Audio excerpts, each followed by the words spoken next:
All right, Seinfeld, let's do this quickly. This is a funny moment, depending on how you look at it.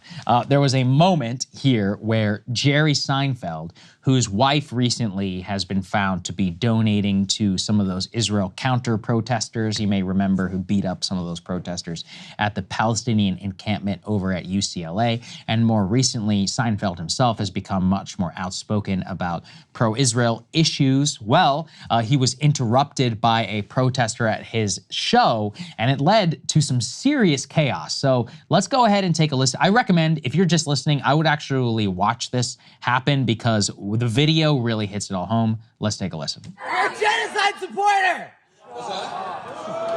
You're a genocide supporter! You should be ashamed of yourself! We should all be ashamed! Hey! Let go of him! Let go of him! Go over there. Yeah, you're ruining for everybody else. Go. Go! Get the fuck up! Genocide supporter! You're gonna break his neck. Keep going on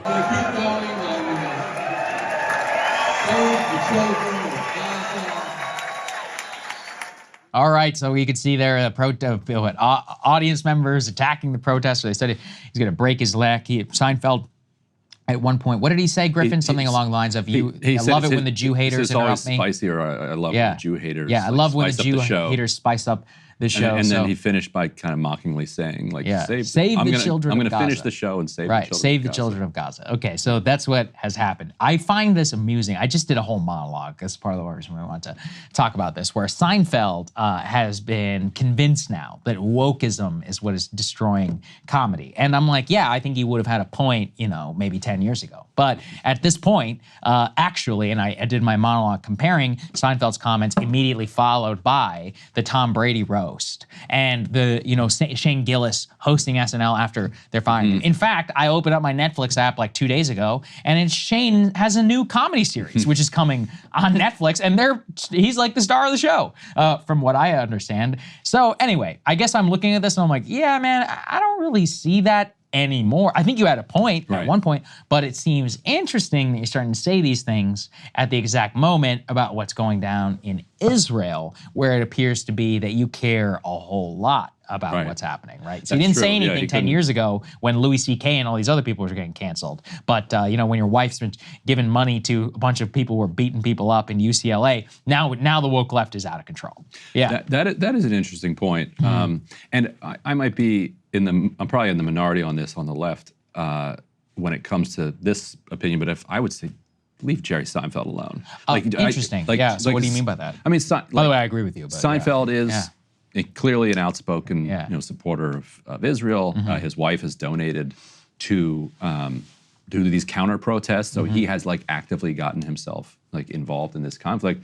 But I think the average American who's watching it doesn't know those details, and is just going to see why are people yelling at Jerry Seinfeld just because he's Jewish? And it will. If you know the details, you're like, no, it's not anti-Semitic. Right. They have these particular grievances that are not related to him being Jewish, but for the average person, they don't know about that, and so it's going to feed into that criticism. Certainly, so, I mean, you can't buckle to all of the misperceptions out there, but sometimes you can make some tactical adjustments. I don't disagree with you at all, especially because Jerry is not a person in actual any power. Right. He just has Jerry no influence Seinfeld. on policy. He's just Jerry Seinfeld. Now, when he's talking about comedy, then sure, I'll do a monologue being like, yeah, I think he's totally wrong, in X, Y, and Z. But I'm not I have no under illusion that Jerry Seinfeld's affecting U.S. policy. Now, if you're a U.S. Secretary of State, I have no sympathy for you, right? If people are going to interrupt you. The only amendment to that would be that his wife is affecting things by donating to those counter protesters, but then protest his wife. Yeah. Okay. All right. Well, it's not like she's making policy statements. My colleague Maz Hussein over at The Intercept said that let's all give a thanks to Larry David for not weighing in publicly. See, Larry knows. We must keep Curb Your Enthusiasm from being politicized. It's the one thing we can all agree on. That's true. Unfortunately, though, Larry himself became a very anti-Trump boomer for a while. Apparently, he was causing beef. But in a funny way. Not Not really. He refused to speak to Alan Dershowitz at the Chilmark Library on Martha's Vineyard, which was just blew up. He Martha's didn't Vineyard. refuse to speak to him. I thought he did. He came up to him in a restaurant. Oh, that's right. Told that's him right. he No, was. no, that also happened. That's right. It was tearing Martha's Vineyard apart. I mean, we cannot have We this. need peace in Martha's Vineyard. We cannot have this on Martha's Vineyard. It's supposed to be a place for Kamala Harris and for former Trump administration officials to mix a cocktail party. if we can't have that. That's what America's all about, for the ultra-rich to seclude themselves away to rule the world, okay? What Larry David does in Martha's Vineyard. I forgive him. Yeah, but I forgive him. He's given so much to America. Hey, if you like that video, hit the like button or leave a comment below. It really helps get the show to more people. And if you'd like to get the full show ad-free and in your inbox every morning, you can sign up at breakingpoints.com. That's right. Get the full show, help support the future of independent media at breakingpoints.com.